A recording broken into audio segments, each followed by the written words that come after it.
बिस्मिल्लाहिर्रहमानिर्रहीम। आज हम आज़ाद कश्मीर के बहुत ही खूबसूरत इलाके केल और अड़ंग केल में एक दिन गुजारेंगे और आपको उन मनाजिर की एक झलक दिखाने की कोशिश करेंगे जो हम दिन भर देखने के बावजूद भी जिससे हम सैर नहीं हो सके थे। और ये इतना खूबसूरत इलाका है कि बस अल्फाज में बयान नहीं किया जा सकता। ना ये वीडियोज़ आपको इसकी खूबसूरती दिखाने का हक अदा कर सकती हैं। बहुत ही खूबसूरत जगह है। हम ताओबट से वापस इधर पहुंचे थे और जिस वक्त हम यहाँ पहुंचे तो हल्की बारिश शुरू हो गई थी। बहरहाल बारिश ही की वजह से तो यहाँ हरियाली है। ये आपको केल का मंजर दिखा रहा हूँ। लेफ्ट साइड से मुजफ्फराबाद वाला इलाका है, ये मेन टाउन है इसका, और ये थोड़ा सा पास की तरह है, दर्रे की तरह। उसके दूसरी तरफ नीचे भी काफ़ी बड़ी आबादी मौजूद है। और यहाँ पर हमने अपनी गाड़ी खड़ी की और चेयर लिफ्ट में बैठ के हम अड़ंग केल की तरफ चल पड़े। अड़ंग केल और केल के बीच में एक नाला है, बहुत गहरा है, और लोगों ने ये बताया कि अगर हम ज़मीनी रास्ता इख्तियार करें तो केल से अड़ंग केल तक 5 किलोमीटर का फासला है, यानी 2.5 किलोमीटर उतराई फिर 2.5 किलोमीटर चढ़ाई। और रोड भी नहीं है ये कहा गया था, लेकिन मैंने थोड़ा सा रोड देखा, बीच में एक ब्रिज है, मुकम्मल रोड नहीं है, इसलिए 250 रुपये लेकर आपको चेयर लिफ्ट में बिठा कर इधर से उधर पहुंचाते हैं और वापसी फ्री है। तो वहाँ जब हम चेयर लिफ्ट जहाँ उतारती है उस जगह उतरे जंगल के बीच में, तो वहाँ से एकदम चढ़ाई थी और हमने मालूमात की थी कितना टाइम लगता है। तो जो मकामी लोग थे उनके हिसाब से 15 मिनट, जो कभी कभार आते हैं या जिनको चढ़ना मुश्किल नहीं होता है वो 20 मिनट से आधा घंटा, और जिनके लिए थोड़ा मुश्किल पेश आती है उनके लिए घंटा या पौने घंटा लगता है। बाहर इतनी चढ़ाई है और बारिश की वजह से ये इतना स्लिपरी हो गया था कि बहुत संभल के चढ़ना पड़ता था। तो हमारे सारे साथी ठीक ठाक चढ़ाई के आदी थे, बस डॉक्टर साहब हमारे जो डॉक्टर खालिद साहब हैं उनको थोड़ा सा इश्यू हुआ। बहरहाल टीम वर्क था जिसके थ्रू हम पहुंच गए थे बआसानी। तकरीबन कोई आधे घंटे में ये चढ़ाई हमने मुकम्मल की थी।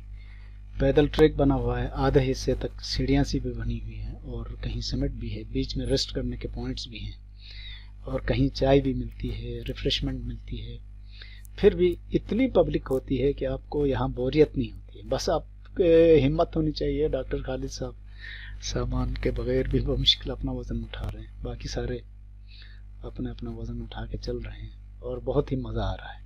कोई चढ़ रहा है, कोई उतर रहा है। बिलाखिर हम ऊपर पहुंच चुके हैं। यहाँ से आप बैक साइड पे देखें तो केल का इलाका नज़र आता है। केल से आप काफ़ी दूर आ चुके हैं हम, और स्लिपरी होने की वजह से लोगों को चलना बड़ा मुश्किल हो जाता है। केल साइड पर स्टिक्स मिलती हैं किराए पर, लेकिन उनको संभालना एक अलग है। बिलाखिर हम अड़ंग केल पहुँच गए। ये हमारे मेज़बान हैं जो हमारे प्रोफेसर अब्बास साहब के यूनिवर्सिटी फेलो हैं, कमर साहब। इनका बड़ा शुक्रिया, इन्होंने हमें बड़ी इज्जत दी। और जो ही हम पहुँचे बारिश थोड़ी सी थम गई थी, तो ये हमारे सामने रेनबो थी जिसने हमारा इस्तकबाल किया। अगर आप गौर से देखें तो ये 2 रेनबो हैं एक साथ। एक की जड़ या रूट इधर अड़ंकेल में ही है पाकिस्तान साइड पर, और जो सामने पहाड़ है उसके बैक साइड पर इंडियन कुपवाड़ा का ज़िला है, और दूसरी जो रेनबो है उसका सिरा उधर कहीं है। अब ये आप यहाँ देख सकते हैं, एक इंडिया से एक पाकिस्तान से 2 रेनबोज ने हमारा इस्तकबाल किया। बहरहाल कुदरत का शुक्रिया, thank you for this reception. ये रात का मंजर है और रात को यहाँ कुछ और मंजर होता है। हर कोई अपने अपने हिसाब से एंजॉय करने की कोशिश करता है।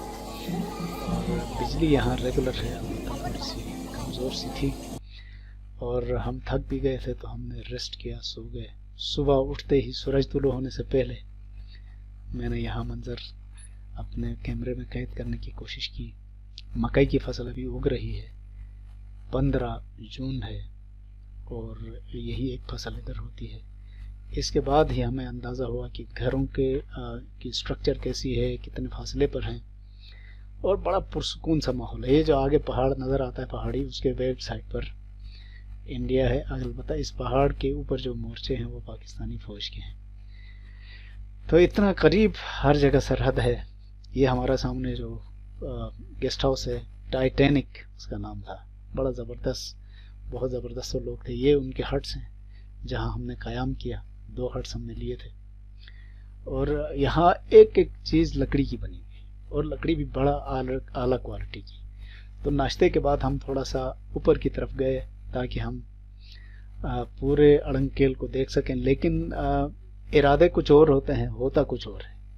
हम थोड़ा सा ऊपर गए थे तो नीचे कुछ और अट्रैक्टिव मनाजिर नज़र आए। हम जिस इरादे से काफ़ी ऊपर जाने के लिए गए थे वहाँ तक तो नहीं जा सके, आधे रास्ते से वापस आए। वापस आने पर यहाँ हमें किसी लोकल ने एक ज़बरदस्त चीज़ की तरफ हमारी तवज्जो दिलाई, तो हमने वो चीज़ भी आपके सामने लाने का फैसला किया और अब आप देख सकते हैं वो चीज़ क्या थी। मर गए यार चल चल के। ये हमारे सामने ये मंजर है, आप देख लें क्या क्या। सेकंड चोटी है जो आज़ाद कश्मीर साइड पर है।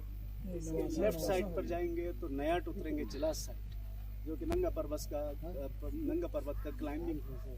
और उससे सामने जो नज़र आता है राइट साइड पर नज़र आने वाली जगह से उतरेंगे तो रुपल दर्शन का एरिया है। और ये भी नंगा पर्वत का एक, उससे नीचे से ही मुड़ के थोड़ा सा राइट, एक्सट्रीम राइट की तरफ आएंगे तो वहाँ थोड़ा सा आगे जाकर शोल्डर टॉप है। और यही वो मुस्तकबिल की शाहरा है जिसने गिलगित बल्तिस्तान को न सिर्फ कश्मीर से लिंक करना बल्कि कोहिस्तान के रास्ते का अल्टरनेट रास्ता है जो गिलगित बल्तिस्तान को आज़ाद कश्मीर से के थ्रू रावलपिंडी से मिला है। राइट साइड पे ताउबट है और अब हमारे बशीर साहब दिखा रहे हैं दूसरी वैली। यहाँ से 2 वैलीज हैं, एक पीछे ये शूटर वाली थी। अब यहाँ से आगे ये जो दिखाने वाले हैं ये ताउबट की वैली है जहाँ हम होकर आए हैं।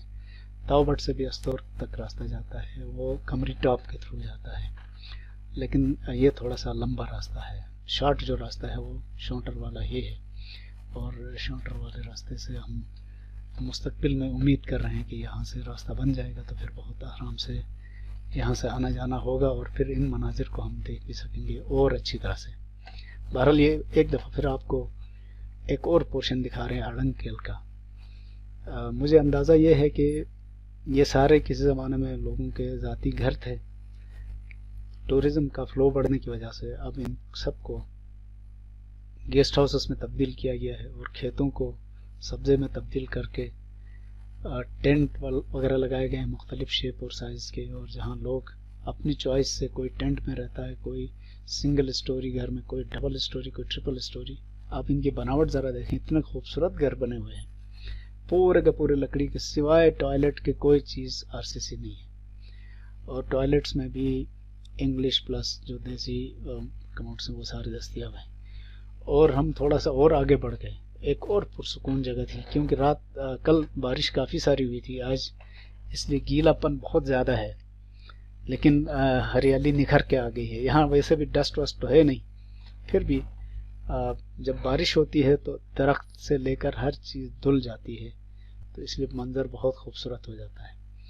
अभी सूरज सही तरह से तुलू नहीं हुआ है पूरी जगह पर, इसलिए जहाँ धूप नहीं पड़ी है वो अंधेरे से नज़र आते हैं, बाकी सारे मनाजिर हैं। ये भी ताउबट और अब जो नज़र आने वाली वैली है ये शोटर टॉप। शोटर से जैसे पहले बताया था, यहाँ से आप चिलास भी उतर सकते हैं और अस्तौर भी 2 जगह पर उतर सकते हैं। ये केल साइड का एरिया है और केल साइड पर नीचे प्लेन जगह पर घर इतने ज़्यादा हो गए हैं कि ऊपर पहाड़ पर भी लोगों ने घर बनाना शुरू किया है। हम इस वक्त अड़ंगकेल में हैं। बाहिर देखा जाए तो ये मिले हुए, लेकिन मिले हुए नहीं, बहुत गहरा। जैसे शुरू में मैंने बताया था, एक नाला यहाँ से बहता है जो केल और अड़ंगकेल को अलग करता है। और पैदल जाएंगे तो ये 5 किलोमीटर का फासला बनता है, लेकिन जो केबल है उसने काम आसान कर दिया है। फिर भी यहाँ पर थोड़ी सी मुश्किलात तो होंगी इन लोगों को, अड़ंगकेल वालों को, अपनी चीज़ें उधर से लाने ले जाने में। अलबत्ता लोकल लोगों के अपने इंतज़ामात हैं, उनके पास खच्चर हैं, घोड़े हैं और ख़ुद भी डेली आना जाना हो तो कोई प्रॉब्लम यहाँ पर इनको नहीं होता। तो यहाँ पर हमने इन्जॉय भी किया बहुत ज़्यादा। और इन्जॉयमेंट की एक और झलक मैं आपको थोड़ी देर में दिखाऊंगा कि जब अड़ंगकेल हो, यार दोस्त साथ में हो, तो नाचना तो थोड़ा सा बनता है, और बैकग्राउंड में सलमान पारस का गीत भी हो, करे करे। तो हमने यहाँ थोड़ा सा नाचने की नाकाम कोशिश की। नाचना तो आता नहीं है, लेकिन हमें कोई बुरा नहीं लगता है। बहरहाल कोशिश की थोड़ी सी हम नाचे,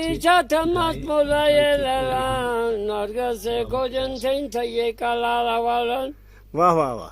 ला ला ला ला ला ला ला ला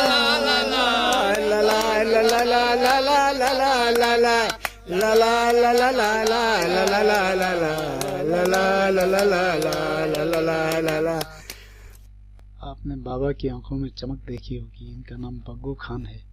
ये 1962 से 1985 तक गिलगित बल्तिस्तान में रहे हैं, ख़ासतौर पर बल्तिस्तान में। इसलिए वहाँ की 2 ज़बानों पर इनको अबूर हासिल है। शिना भी आती है, बल्ती भी आती है। और हमने यहाँ अपना म्यूज़िक लगाया था, तो ये काफ़ी नीचे इनका घर था, वहाँ उनको आवाज़ सुनाई दी, तो वो म्यूज़िक पहचान के ये ऊपर आए थे हमसे मिलने, और हमें देखकर इनके आंसू निकल आए थे, क्योंकि इनकी जवानी जहाँ गुजरी थी हम वहाँ से आए थे। और इन्होंने अपना दिल खोल कर रख दिया और अपना फ़ोन नंबर दिया। अभी भी हम इनसे राब्ते में हैं, गपशप करते रहते हैं। बहुत इंटरेस्टिंग आदमी थे बग्गू खान साहब। अल्लाह आपको सेहत सलामती और लंबी ज़िंदगी दे। और आपने हमारे इतना समझो कि हमारी जो यहाँ इन्जॉयमेंट थी उसको दोबारा किया। अब हमारे वापसी का तकरीबन सफ़र शुरू होने वाला है। इधर काफ़ी हमने दिन गुजारा, तकरीबन आधा। और ये एक और मंजर आपके सामने है। यहाँ जो बीच में हरियाली से खाली जगह है वो दरअसल खेत है मकई के।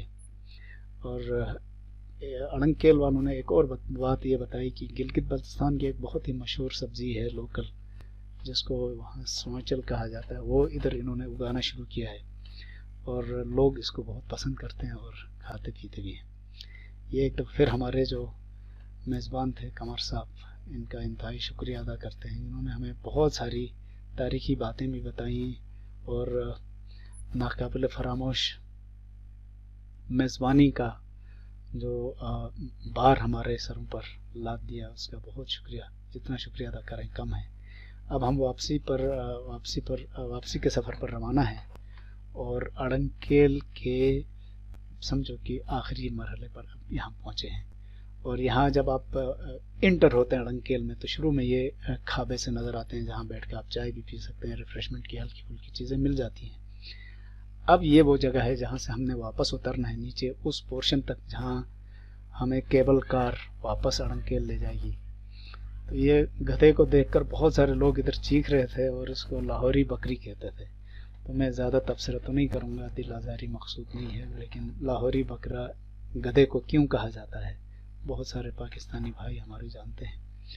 यहाँ से एक दफ़ा फिर राइट साइड पर ताओबट और लेफ़्ट साइड की जो वैली सामने नज़र आ रही थी, वो अस्तोर जाने का रास्ता है। मुस्तकबिल की शाहरा यहाँ से बनने वाली है। हमारे तकरीबन सारे साथी आ चुके हैं और हमने उतराई वाला सफ़र शुरू कर दिया है। चढ़ाई में सांस फूलता है, उतराई में घुटनों पर जोर पड़ता है। इसलिए अगर आपको चढ़ाई करनी है या उतराई, दोनों सूरतों में अपने जज्बात पर काबू पाकर पुरसुकून अंदाज में आराम आराम से चलने की कोशिश करना है। जल्दी नहीं मचानी है, वरना थोड़ी देर में आप ढेर हो जाएंगे। एक और चीज़ याद रखें, सफ़र अगर पैदल चल रहे हों तो रेस्ट करना हो तो बैठना नहीं चाहिए। थोड़ी देर आप खड़े खड़े ही रेस्ट करें, फिर चल पड़ें, वरना नी लॉक हो सकता है, ख़ासतौर पर उतराई में, या मसल्स थोड़े से डिस्टर्ब हो सकते हैं। तो हमारे एक साथी देखें अभी ये बहुत जज्बाती हो रहे हैं, मना करने के बावजूद भी बड़ी तेज़ी से नीचे उतर रहे हैं। फिर भी नीचे जाके इनको एहसास हुआ था कि ये हमने गलत किया था। बहरहाल अभी जो होना था हो चुका। हम वापस केबल कार के पास आए हैं। केल से इस तरफ आते हुए तो कोई रश नहीं था, हमारे पहुंचते ही हमारी बारी लग गई थी। लेकिन जब वापस यहाँ पहुंचे तो इतना रश था कि दिल बैठ गया था। यानी तकरीबन 1 घंटा आपको खड़े खड़े एक लाइन में इंतज़ार करना पड़ा, क्योंकि ये केबल कार बहुत छोटी है जिसमें एक वक्त में 8 बंदे सवार हो सकते हैं। बहरहाल अपनी बारी आई और हम सवार हुए, और सवार होने के बाद हमने क्या देखा ये अब आपको दिखा रहा हूँ। ये केबल कार में सवार होकर बाहर के मनाजिर हम कैप्चर कर रहे हैं। और ये नीचे दरिया है जो केल और अड़ंकेल को सेपरेट करता है। और आगे जो वैली नज़र आती है वो तावट की तरफ का रास्ता है, और जो गांव है वो भी केल का हिस्सा है। तो केल बहुत बड़ा इलाका है आबादी के लिहाज से, और इसको क्रॉस करने में, इस वैली को क्रॉस करने में हमें कुछ 5 से 10 मिनट लगे इस केबल कार के ज़रिए ही। और वहाँ पहुँचकर हमारा जो केल और अड़ंगकेल का सफ़र था वो तकरीबन मुकम्मल हुआ। अभी मेरे पास और बहुत सारे मनाजिर हैं जिनकी मैं इंशाल्लाह अलग वीडियो बनाऊंगा। वो नीचे पुल नज़र आ रहा है जिसके ज़रिए लिंक हुआ है, रोड भी इस तरफ है, लेकिन ये रोड ऊपर अड़ंगकेल तक मुकम्मल नहीं है, इसलिए केबल कार से ही हमें आना जाना पड़ता है। हम गालिबन वापस पहुंच चुके हैं इधर केल साइड पर, और अब हम उतर कर वापस जाएंगे। ये एक दफ़ा फिर केल का मंज़र दिखा रहे हैं, जो बारिश के बाद का मंज़र है। ये नीचे जो ग्राउंड सा है वो डिग्री कॉलेज का ग्राउंड है, और सामने ही कॉलेज है।